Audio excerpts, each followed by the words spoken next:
You're right guys, it's Capgun Tom here and welcome to Deploying Dortmund episode number 8. We are in the position where we are in Division 3. We have won our first two games, 7-0 and 3-0. We're on a bit of a roll and we're hoping to continue that good form on into the next episode and hopefully take us through to Division 2. So, I'm going to make a deal with you again today. If you can get this video to 1,000 likes before 7 PM, I will of course upload another episode of Deploying Dortmund. You guys absolutely smashing it. Every time I do this, you go and give it like 2,500 likes. I'm like, what the hell? But obviously, if you can smash that 1,000 like mark again today, I will of course upload another episode. So let's jump in and start playing. And before we start, if you are looking to buy some Ultimate Team coins, go and check out FIFA Coins online. Their link is down in the description.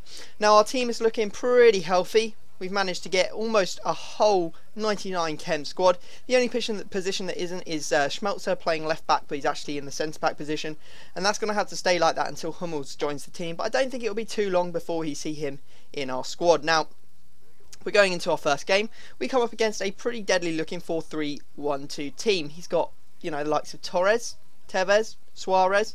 He's got also David Luiz and Rio Ferdinand at the back. He's got Ramirez in his midfield.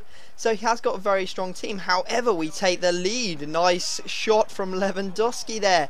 Straight into the top right hand corner of the net. Really left the goalkeeper no chance to save it. And a very good way to start the game. We then went 2-0 up. He made a mistake. He gave the ball to Blazakowski in the box. And he simply slots it home. We then went all out sweat and smart pass straight across the front of goal to Bittencourt, who happily finishes that. However, the guy had had enough and he decided to get the hell out of there. We were 3-0 up at half time and he just decided to quit out. So we take down a happy 3 points. Probably could have got more goals in that game and given us more coins, but it's not the end of the world and we have now got 9 points. We're safe from relegation from this division, but I don't think it was ever really an issue. Now we're going to make our first signing of the episode and we have bought Nuri Sahin. He has moved obviously from the BPL to Borussia Dortmund in the January transfer window and he is now in our squad. He has some good passing stats, however he is not all that fast, and we're hoping that he'll actually put some great balls through to our front men to give them some chances to score some goals. Now he gets ticked off the list and we are only about 4 players away from having got every gold player, and we can start bringing in those informed players, which was a really exciting moment for the team. I'm really looking forward to, you know, bringing in the informs into this squad. Now our next game is going to be against a 4-5-1, absolutely awful looking team. He's got strong players in there. I mean, he's got almost a full Borussia, in fact he has got a full Borussia Dortmund back line, but he hasn't got very good chemistry going on, and I apologise if you can hear that damn dog in the background. He's just barking for no reason. And that game was awful quick, wasn't it? We managed to score 1 goal. He had enough and he quit out. So we are now at 2 rage quits for this episode. That's pretty good going. It doesn't happen all that often. And we're going to launch ourselves straight into another game. And we are coming up against Luke JR. Let's see what team he's rocking. It's even worse than the last team. He has 37 chemistry. Where are all these terrible teams coming from? And why don't I ever play them on my main account? He has got the likes of Carl Walker playing central centre-back. He has some other decent players. I think I saw Welbeck in there, but really I didn't expect this guy to be much of a challenge, and we did go into the lead in the 6th minute. Lewandowski over the top ball to him, nice volley, nice goal. We then scored again with Lewandowski. He's just sitting in the middle of the box, no one marking him. He takes it in and he simply finesses that one into the back of the net in the 36th. So we're 2-0 up, looking pretty good, and we go even further up when our silver right wing back, right mid makeshift thing comes in, Yola, and he manages to score a pretty nice goal actually, doing some step overs to get in and finish off that one. Then Royce goes and smashes that one in near post, 43rd minute.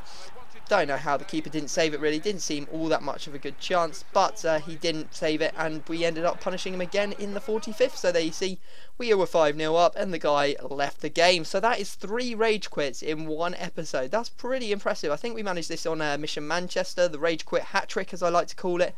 And it does mean that we win the title and we are now in Division 2, so we're going to expect some harder games. Now we go and make another signing. It is Perisic, and we paid 3,100 coins for him purely because he is out of packs. He doesn't come out of packs for Borussia Dortmund anymore, unfortunately.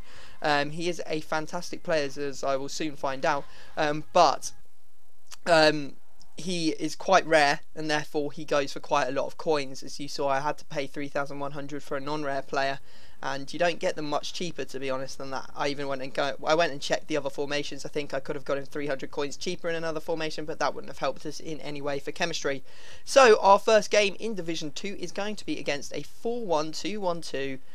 Well, it's a Serie A squad. It's got Biabiani, Giovinco, Micheli, Balotelli. It's got just, you know, pretty strong all-round team. The only one I would have questioned was Diakite at centre-back. Maybe could have used like Gambarini or Chiellini or something, but he went for him, and he is still a good player, so maybe he knows something that we didn't. However, we did go into the lead. Kirch there getting a header from the corner. We went further into the lead. It was Perisic getting his debut goal for the club. What a nice goal it was as well. Roulette, and then managed to end up popping it into the back of the net as his player just didn't go in the right position. Nice goal from outside the box, this time from Royce, as the goalkeeper threw it straight out, headed it back in, loads of space, and we scored from it. He came back into the game though, a nice header from Boateng in the 32nd minute from that corner to give him a chance or a way back into the game. However, it was not enough as Perisic makes his goal count rise to 2 in the 45th minute. Good work from him, good footwork in fact, to actually, you know, get in, and then he's at it again. Look at this run. Oh, the hat-trick, Perisic. What a fantastic hat-trick from our new player. I'm going to be playing him quite a lot, although it will be difficult to, you know, pull myself away from him now, that's for sure, because I do love that guy as well. Now we end up scoring the 6th goal in the 71st minute. Royce just going through on goal, simple over the top ball on the counter, and we end up getting our 4th rage quit of the episode. How good is that? Managed to make every single person rage quit. Either we're a horribly sweaty player or we just come up against a bunch of rage ponies. Either way, I am not complaining. We take down 3 points in Division 2. We are moving closer to that ever fateful day when we move into Division 1 and start really struggling to win, but that is still to come. So guys, I hope you have enjoyed this episode. As I said, 1,000 likes before 7 PM. We will see the next episode of Deploying Dortmund be released probably around 6:30, 7 o'clock. But other than that, I'm going to have to leave it there, and I will see you all next time.